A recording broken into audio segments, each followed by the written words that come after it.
Ladies and gentlemen, good day and welcome to the SBI Cards and Payment Services Limited Q2 FY26 earnings conference call. As a reminder, all participant lines will be in the listen-only mode, and there will be an opportunity for you to ask questions after the presentation concludes. Should you need assistance during the conference call, please signal an operator by pressing star and then zero on your touchtone phone. I now hand the conference over to Ms. Salila Pandey, MD and CEO, SBI Cards. Thank you, and over to you, Ms. Salila Pandey. Thank you, Sagar. A very good evening to everyone present on the call today.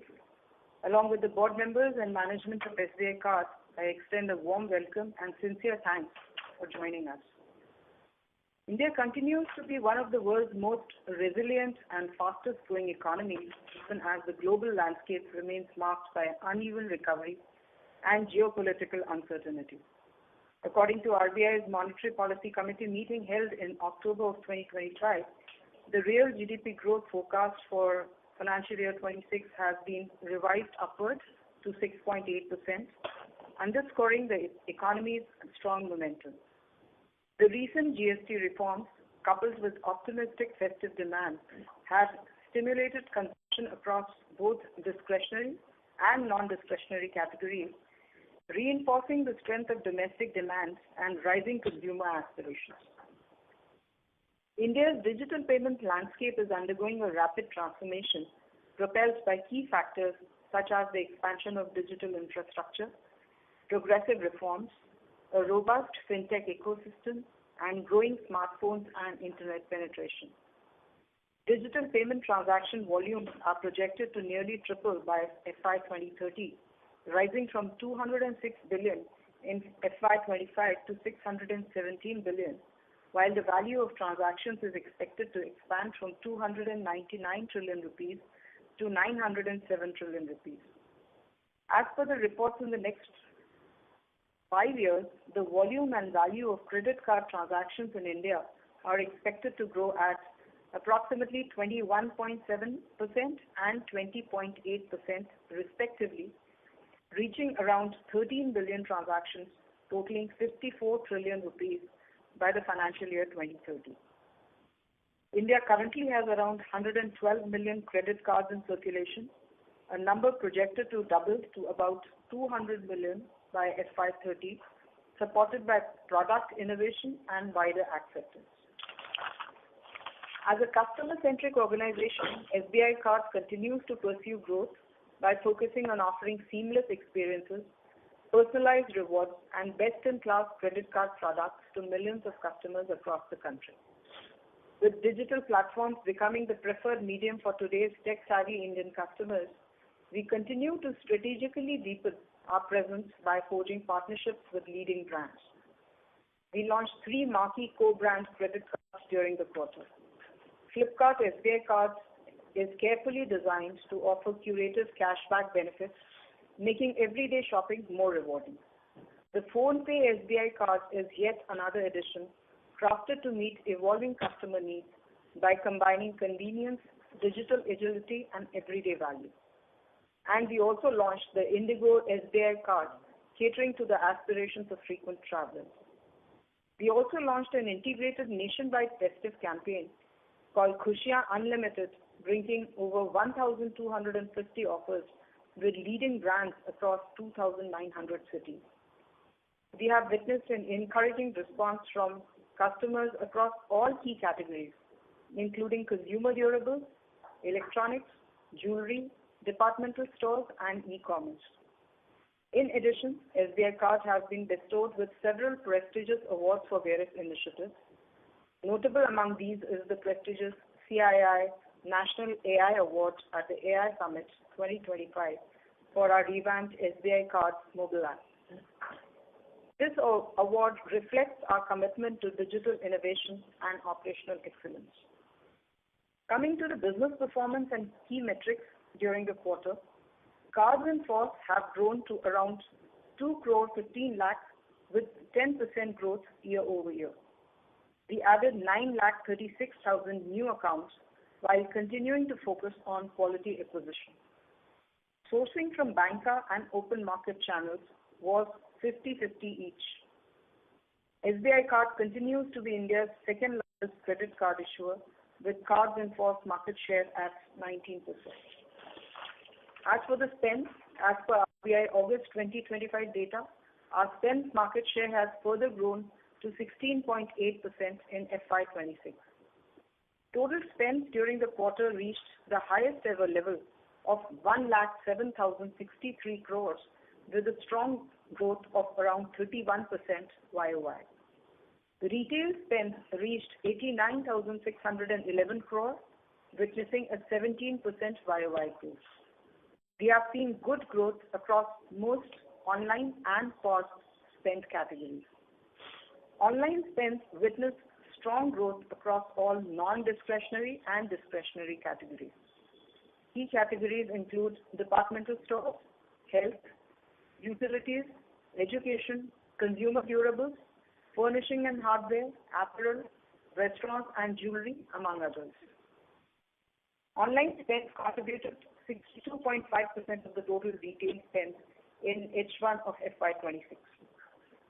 Corporate spends have also witnessed strong growth and reached 17,452 crores during the quarter, with our continuous focus on diversification of use cases.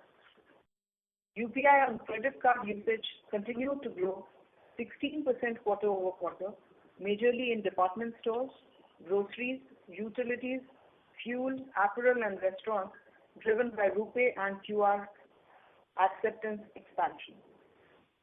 Coming to the financial performance, total revenue for the quarter was 5,136 crores, registering a growth of 13% year over year. Revenue has been higher, mainly due to higher spend-based income.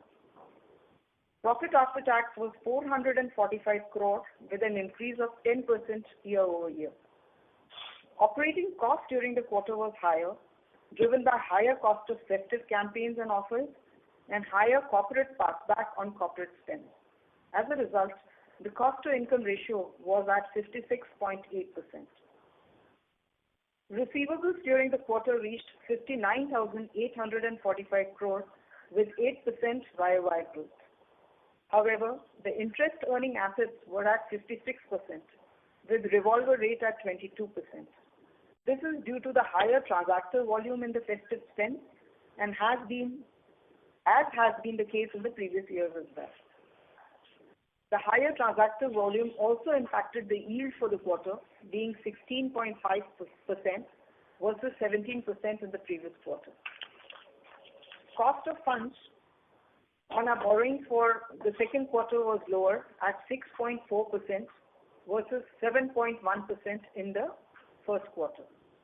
The cost of funds for Q2 was lower by 51 basis points on a daily weighted average basis. The benefit from repo cuts on our floating book has been mostly absorbed now. The cost of funds is expected to remain stable at current levels until we see another policy rate action. With portfolio yield at 16.5% and lower cost of funds, the net interest margin for the quarter was at 11.2%. Talking about the asset quality, as we mentioned in our previous quarter calls, owing to steps taken over the last few quarters to strengthen our new acquisition, underwriting and portfolio management framework, we have seen improvement in the key asset quality metrics. Gross NPA for the quarter improved to 2.85% versus 3.07% in the previous quarter. In absolute terms, Stage 3 stock has reduced to 1,705 crore in Q2 of FY26 from 1,735 crore in Q1 of FY26. Stage 2 stock, which is portfolio at significant increase in credit risk, has reduced to 2,485 crore in Q2 from 2,673 crores in Q1. The ECL rate has reduced by 17 basis points quarter over quarter to 3.3%. The gross credit cost has seen a reduction of 58 basis points in this quarter at 9% from 9.6% in the previous quarter. In absolute terms, there is a reduction of 59 crores in gross credit cost during this quarter from 1,352 crore in Q1 to 1,293 crore in Q2 of FY26. Gross write-off for the quarter was 1,281 crore. Looking at stage 2 and stage 3 stock and the flow rates, we expect the credit cost to show an improving trend in the next 2 quarters of FY26. Our liquidity position continues to be strong. Our capital adequacy ratio was at a strong level of 22.5%. ROA for the quarter was 2.6%, lower by 4 basis points year over year. ROE for the quarter was 12.1%, lower by 37 basis points year over year. Summing up, we remain optimistic about the strong growth prospects for the credit card industry. With a clear focus on value creation and sustainability, we are committed to build and grow our business for the long term. We remain steadfast in maintaining robust asset quality and prudent risk management, ensuring long-term stability and resilience. Now, we are open to take questions. Thank you. Thank you very much. We will now begin with the question and answer session. Anyone who wishes to ask a question may press star and then one on their touchtone phone. If you wish to remove yourself from the question queue, you may press star and two. Participants are requested to use handsets while asking a question. Ladies and gentlemen, we will wait for a moment while the question queue assembles. Again, to register for a question, please press star and one.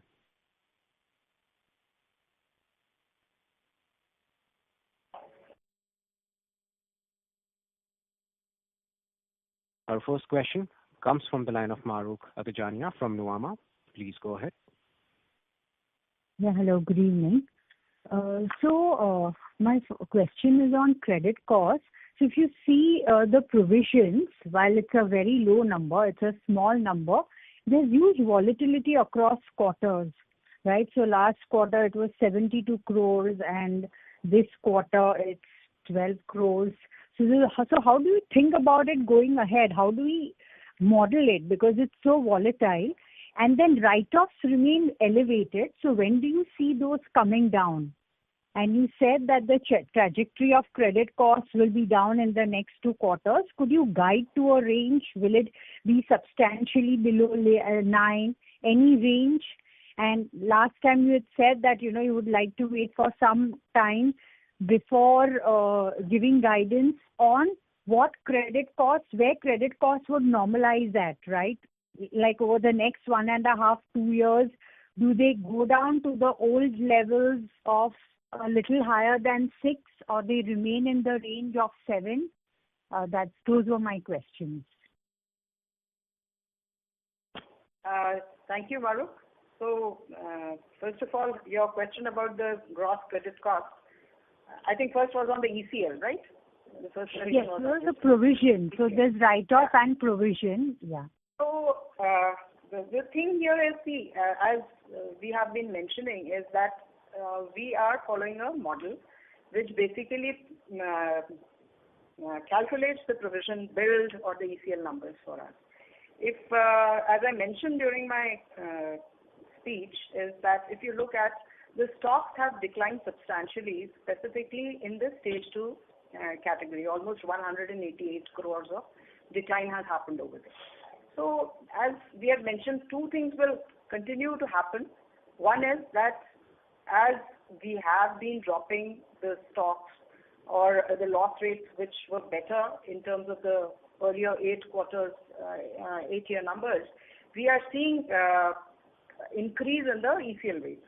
However, as the stocks are going down, we are also seeing the opposite effect of that, and hence the ECL numbers and the provision numbers are coming down. Going forward, what I can say right now is that we are anticipating decline in the write-off numbers, looking at the stocks, looking at the flow rates, and also we will see reduction in the gross credit cost. One or two things also which I want to point out, since this question may come up again, and Mahrukh, you have already mentioned, is that I don't know whether you have the investor presentation with you, but yes. Even in terms of the slippage ratio, see, we are at 2.07% this time. So we are also seeing some abatement over there in terms of the slippages. So stocks are going down, the slippages are down. So we are hopeful that we will see better asset quality in the coming quarters. But would you like to give any range? I can say it will be below 9. Okay. Right. Okay. Thank you. Thank you. Thank you. Our next question comes from the line of Abhishek M. from HSBC. Please go ahead. Yeah, hello. Am I audible?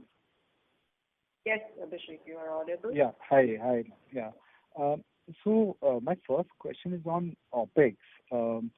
How much would have been the festive spend this quarter? And also, if you can give the corporate spend related OpEx that you would have booked this quarter, just to get a sense of the underlying, retail OpEx, how that has trended. So, Abhishek, we don't disclose the numbers with respect to the amount of expenses with respect to our festive offers, and neither do we disclose the corporate expense on account of our corporate spends as well. However, we can definitely say that the corporate spend this quarter were way higher than the previous quarter, and that obviously would impact the OpEx number for this quarter. In addition to the fact that quarter two is always been, the OpEx for quarter two has always been higher given the festive offers that we have in this quarter. But we don't give out the breakup between the two. So if I want to get a sense of the underlying OpEx and the one-offs that have happened in this quarter, how do I make that out from your number? Should I anchor to the last, let's say, 2-3 quarters average OpEx, because that's clean and that doesn't have festive season spend? So I would suggest that so Abhishek, I think if you go back a few years, you'll be able to see the seasonality between and the difference in the OpEx or the cost to income ratio between quarter one and quarter two. Don't look at FY25 though, because in FY25 we anyway had spend given the changes in the regulation, and therefore the quarter one FY25 and quarter two FY25 may not be a representation. But if you go back a few years, you should be able to see the kind of increase that we normally have between quarter one and quarter two in the OpEx number. You have to also look at the festival season should have begun in quarter two. Quarter two as well, Because sometimes in some years, the festival season is purely in quarter three. So I guess FY24 would probably a better year because there was some volatility in OpEx between 3Q and 4Q. Okay, I can. All right. Is that a fair year to look at? There will be no exact like Abhishek. Okay. Okay. Last year, this year had some similarities. Yeah. A couple of years back versus this is slightly different.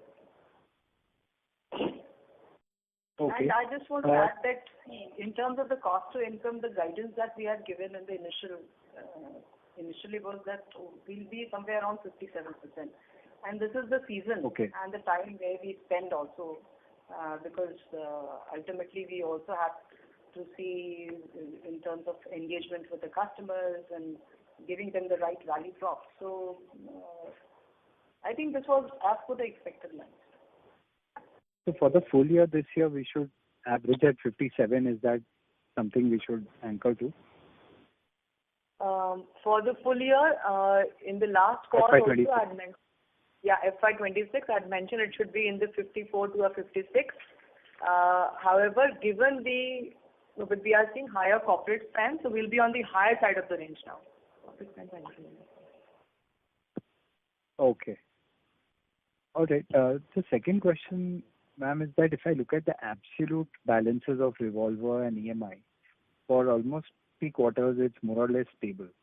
And this quarter, obviously, there are transactors. Some of it will flow into EMI or, revolver. But,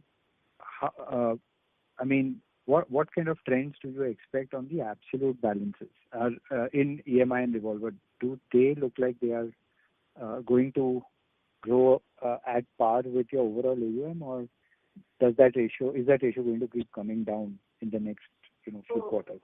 Yeah. So a couple of things, as we have been mentioning earlier also, that revolver, we are seeing a downward bias.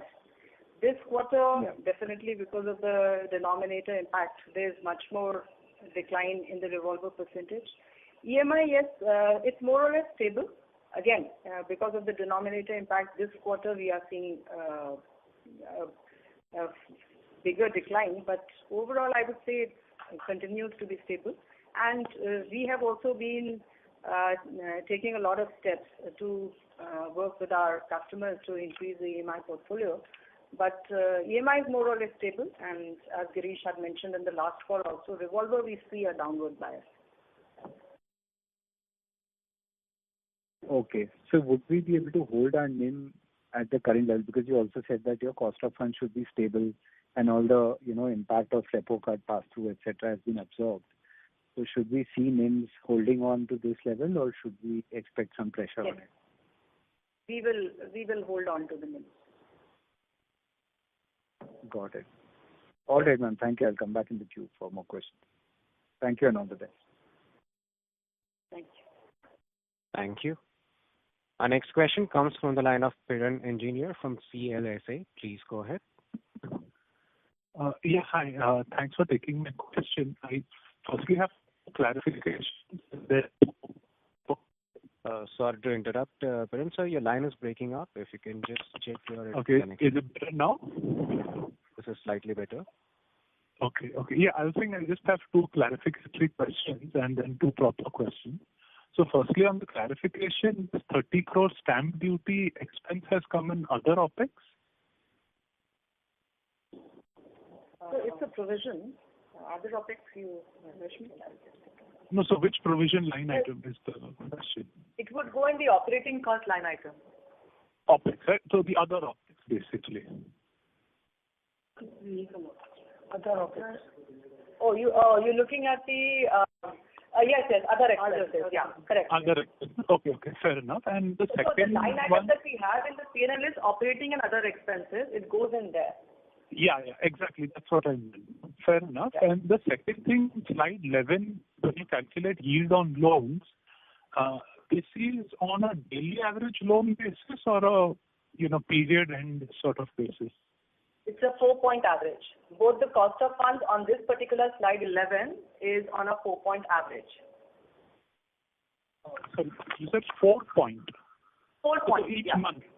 Okay. Each month. You will have Starting 30 point and then the July. Yeah, correct. Okay. Absolutely. Yeah. But So in this that case, particular slide has a 4-point average, whereas if you see the cost of funds, we separately give out as a daily average on slide 60. Got it. Okay, that explains it.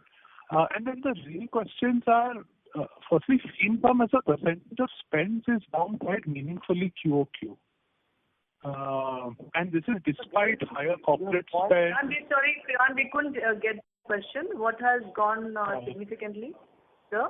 So your fee income as a proportion of spends, Okay. ideally should go up when corporate spends are going up and when discretionary retail spends are going up. But it's the other way around. It's gone down. I'm a bit confused here. You want to address? Or another way to put it is spends are up 15% and fee income is up some 3-4%.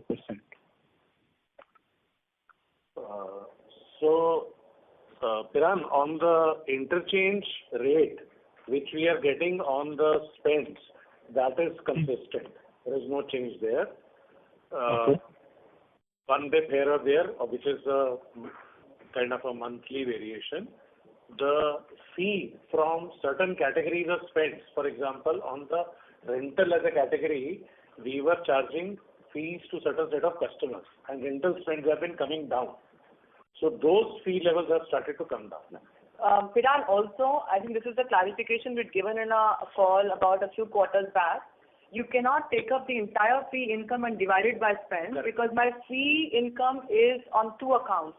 One, it comes on account of my account, and the second line item comes on account of the spend.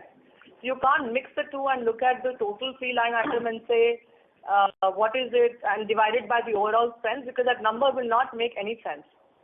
The way our accounts have grown is different from the way our spends have grown. No, which is true. I agree with you, Rashmi, but it's an overwhelmingly, it's like more to do with spend than to do with accounts, right? I get there is a No. contribution. It isn't like that. It has to do with both the fee line item on account of the accounts as well as on the spends as well. Got it. Okay. And so just lastly on this credit cost, I understand we're expecting an improvement from current levels.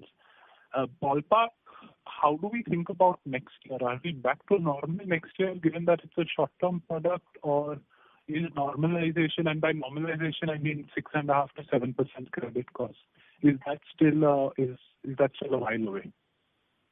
So I would refrain to give a number for the next year right now, but I can definitely assure that we'll see improvement and decline in the credit cost going forward in the next 2 quarters. Okay, fair enough. Yeah, that's it from my end. Thank you and wish you all the best. Thank you. Thank you. Our next question comes from the line of Shweta from Milara. Please go ahead. Thank you, ma'am, for the opportunity. I have 2 questions. The first one being, so what are the key strategic measures that we have taken as far as sourcing strategy is concerned? And are we looking to change our guidance on cards run rate of 0.9 to 1 million, which you put up in Q1? Second is, so considering the fact that there has been material drop in interest earning assets, so where do you see, or are there internal targets now for ROAs? Because we saw in this quarter that higher spend traction was quite negated by slow movement in the top line, led by slower cards in force growth. So how do you see, or what are the internal levers that you have put up in place for ROA improvement ahead? Yeah, those are my 2 questions. Okay, so on the key strategies, I would say that as you are aware, we normally have 2 channels on which we basically work on acquisition. So as I mentioned in my opening call, that we have been tying up with some significantly large co-brand partners in the e-com space and the digital payment space, and we are seeing good numbers coming as well from there. So that is going to be our strategy on one side.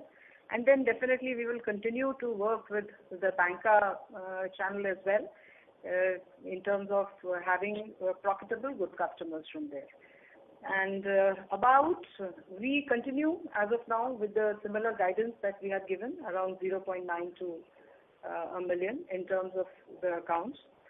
IDNA, yes, I would say that we had given guidance initially, which we reduced to 10 to 12% in the last call. We will continue because now we are seeing good spends happening after the festive season. So we are hopeful, and we will continue to stick to that guidance. And we have a couple of strategies to improve the IDNA there, which will have its bearing on ROA as well, and we will continue to definitely work on that. Sure, thank you. Thank you.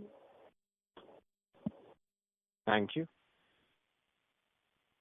Our next question comes from the line of Pranav Dheeraj Gundlapalle from Bernstein. Please go ahead. Hey, thanks for taking my question. Just one question again on the revolvers and EMI. If I look at the absolute value, it's almost been flat on a year-on-year basis. Is this because of certain actions that you've taken in terms of the cardholders or any of the operating metrics, or is this simply a reflection of the industry trends and the quality of the different customers that you have now started sourcing? So just trying to understand if this is a new normal or if there is a one-off that you have done and therefore you should expect a reversal of this.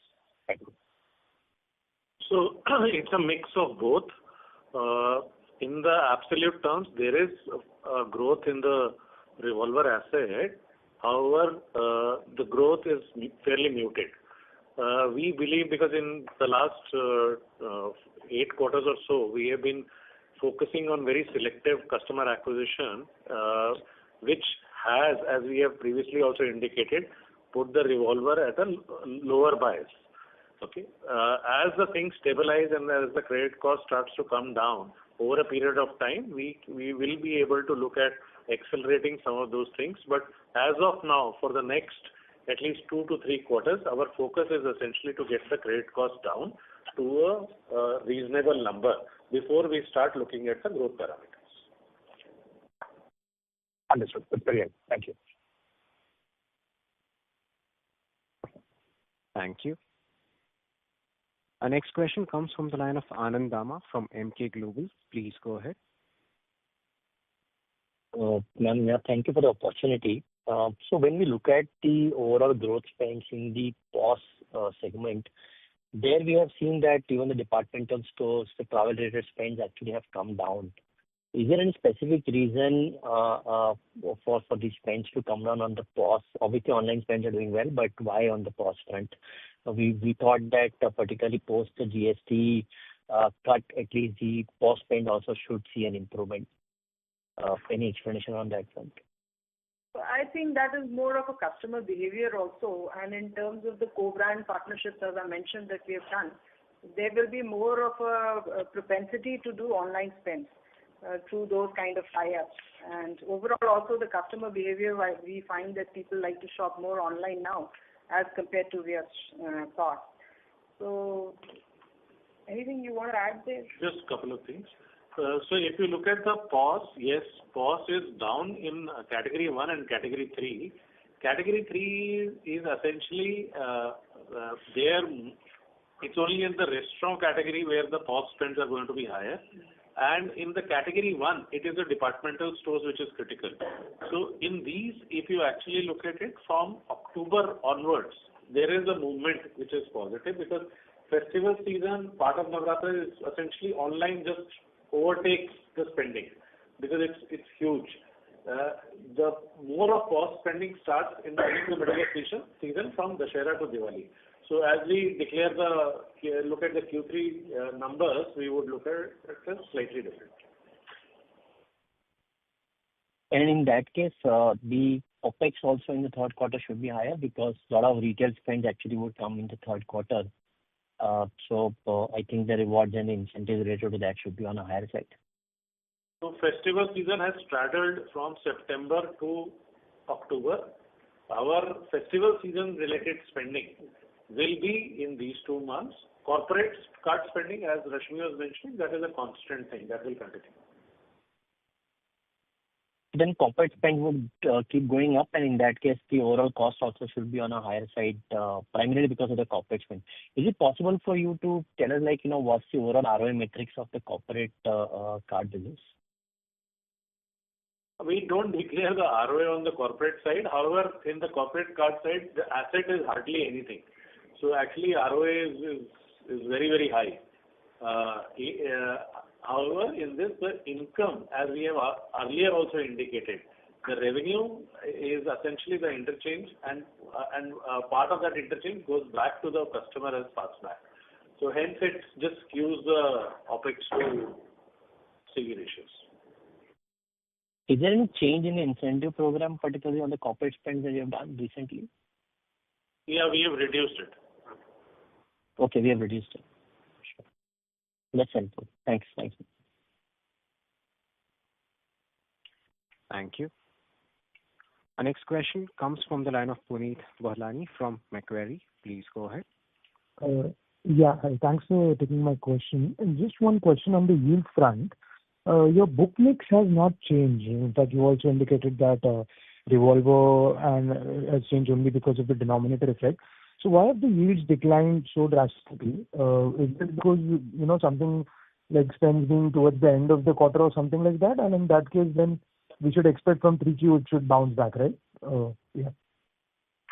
Yes, you are correct. Okay. Yeah. Thank you. Thank you. Our next question comes from the line of MB Mahesh from Kotak Securities. Please go ahead. Hey, hi. Just question on this rental side, which RBI had kind of has made an announcement saying that you can't expect from the rental transaction. If you could just kind of broadly give us an outline as to how does it impact your numbers in the next couple of quarters.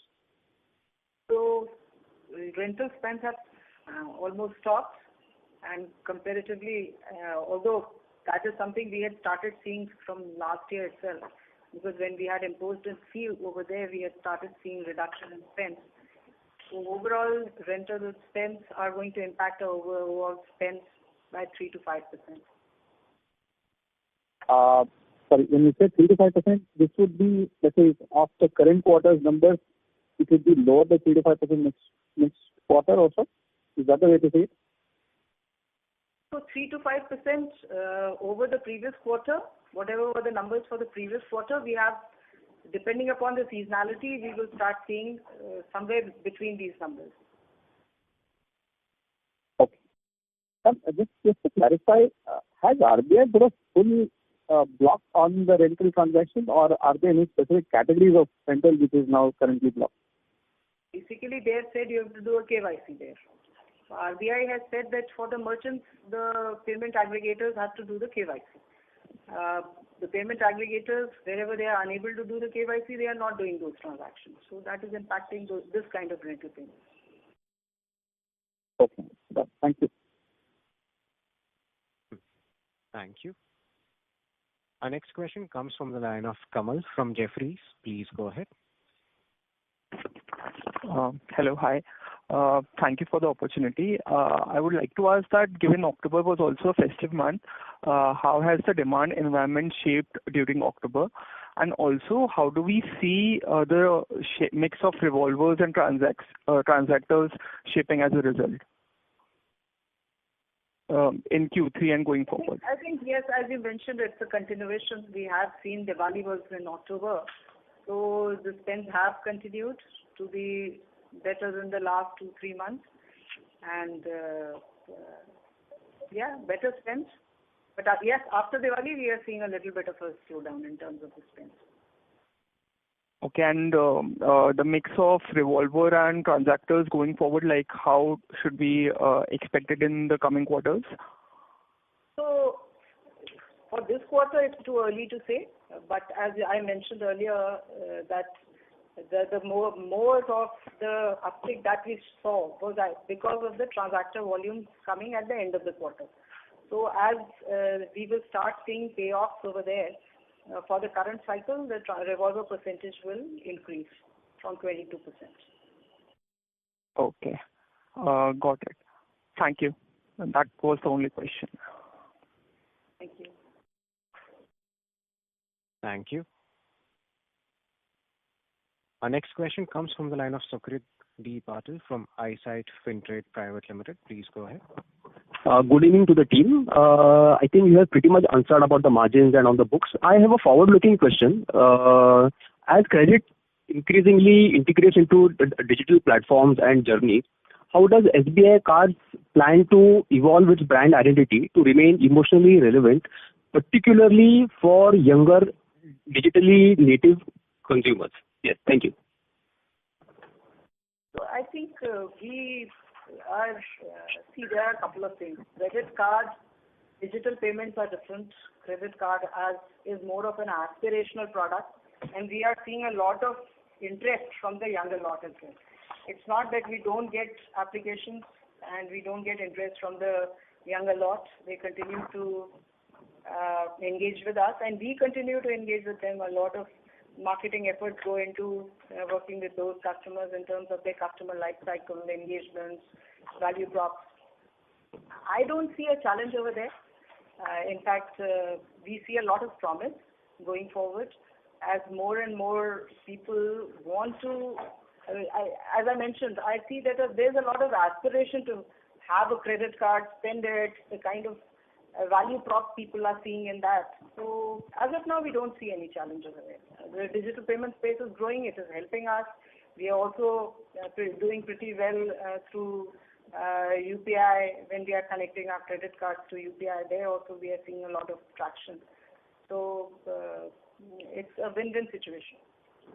And just my final and closing question. As the business continues to scale, what kind of partnerships or ecosystem players do you see as important for expanding reach or improving cost efficiency over the next few years or the next Q3? Nothing. See, I think we have a pretty well-diversified suite. innovative products and partnerships, we have covered more or less most of the segments. Having said that, we understand who are the significant partners, who are the big players. We keep on talking to them, and we keep on coming up with new partnerships with them as we see their dominance in a particular market segment. So as I mentioned earlier also, in the previous quarter itself, we have tied up with a very significant e-com player, Flipkart. We have tied up with a very big player in the digital payment space, PhonePe, and we have also tied up with the largest market player in terms of the airlines, which is Indigo. So we keep on looking at what is the value for us, what is the value proposition for the customer, and of course our partners, and we will continue to work on that. I think that is a good enough guidance, and I wish the entire team and you best of luck for the Q3. Thank you. Thank you. Our next question comes from the line of Subhranshu Mishra from Phillip Capital. Please go ahead. Hi, good evening, Rashmi. Good evening, Girish, Festive greetings. 3 questions. The first one is, how do we model in the corporate spends going forward in the next 6 quarters? Second is, has Encash or this loan on card, has it stopped because of some regulatory intervention? The third part is the new launches of the co-brands. So Indigo also has a co-brand with Protect. Flipkart has a co-brand with Axis, and Axis has tried the co-brand with Google Pay, which really didn't take off.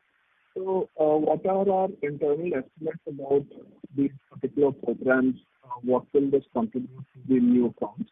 Because a lot of these high-spending customers would already have a credit card on.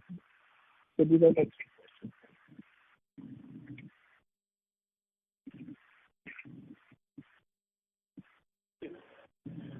So we will go step by step. Your first question was on the corporate spends on an overall basis. Before the actioning in February of, I think, 24, we were touching close to 20 to 22% of the overall spends were corporate spends. Even now we are not there, so we will move in that direction. However, we would, as I stated earlier, we want to do it with better margins. So that's the area that we want to look at. So it will continue to grow, but we will grow where we find good margin spending from the customers. So that is on the corporate card. I didn't get the second. The second question was about Encash. Encash continues to be part of our portfolio. And so my question was, has there been any regulatory intervention to stop it? Regulatory intervention to stop it. So there is the Encash book continues. Continues, yeah. Encash book is continuing at this point of time. It is part of our portfolio of the IBNA assets that we report. Yeah. The third question on the co-brand part, which you asked about the Axis. So yes, Flipkart has Axis as a co-brand which is there. We would want. We have also, as we have recently participated with them, there is a demand for SBI card. Otherwise, Flipkart would not be looking at a second partner. Secondly, Flipkart also is expanding to tier 2, tier 3, tier 4 cities, and they want to go deeper into the country. We are very strong there. And SBI brand stands for trust. So we have seen a lot of customers wanting to apply, and we are getting very good volumes and interest, very strong interest from the Flipkart customers for this card. And the Indigo, it also has Kotak and the other question on Axis and Google Pay, which didn't really take off. So Google Pay and Axis, you would have to ask either of those people as to why, what needs to be done. But on Indigo, airline, there are only 2 airlines now. So one is Indigo and the second is Air India. So at this point of time, Indigo co-brand, we are very proud of partnering with them. And I think the primary channel there will be either digital, because a lot of people are applying on our own our website and through our mobile app to coming and wanting to apply. And we are seeing very good interest at our retail outlets or stores at various airports. So those are the primary channels through which we would want to acquire Indigo co-brand card. Understood. Thank you so much, Girish. Thanks, Rashmi. Thank you. Our next question comes from the line of Abhishek M from HSBC. Please go ahead. Yeah, hi. Thanks for taking the follow-up. So if I look at your retail spends, can you give a sense of how much would be from rentals now versus, let's say, a year back? As ma'am was saying, retail rental is 3 to 5% depending on the month. It is very low. It used to be early teens, almost around 18 months back if I go back. So, and we had put a fee. We ourselves were very careful to be able to look at these kind of spends. And while as we put the fee, we saw the numbers come down, which we are okay with. So now that this kind of KYC thing has come out, which is right, which is completely correct, because merchant KYC has to be done by the payment aggregators. They should have done that before. Now that it has stopped, the impact on us would be fairly minimal. You have seen that we had a very strong growth in the last quarter on the retail spends of close to 14% plus. Okay, so and and half the month, more than half the month, these spends are not happened. So these are now absorbed into the overall scheme of things. Right. So fair to say that X of this rental, the rest of the retail spend growth is actually quite robust, even if we take out seasonality or festive season, bloating. Yes. Yes. We are seeing good spend. I mean, maybe would it be upwards of 20% on a YOY basis? On the retail side? X of rental. No. On the retail side, if you look at the YOY, there was 17%. The retail spends have grown 17% YOY. So you think for the rental would be more than Yes, it would be more than that. It would be more than that. And the primary reason for that growth, as we have also been mentioning, has been the very strong pickup on UPI. And that's why we put a slide onto it and shows the numbers there. We are getting very good customer engagement, and both in transactions as well as the value spent on the UPI RuPay credit cards. Understood. Got it. So thank you so much. Just wanted to check on that. Thank you. As there are no further questions from the participants, I now hand the conference over to Ms. Salila Pandey for closing comments. Thank you, Agar. I would like to thank our shareholders, customers, partners, employees, and everyone present on today's call for their unwavering support and continued trust. Before I close, I thank all of you once again. Have a good evening. Thank you. Thank you. On behalf of SBI Cards and Payment Services Limited, that concludes this conference. Thank you for joining us, and you may now disconnect your lines. If you found this video helpful, please like, share and subscribe to Concall India for latest upcoming Concall.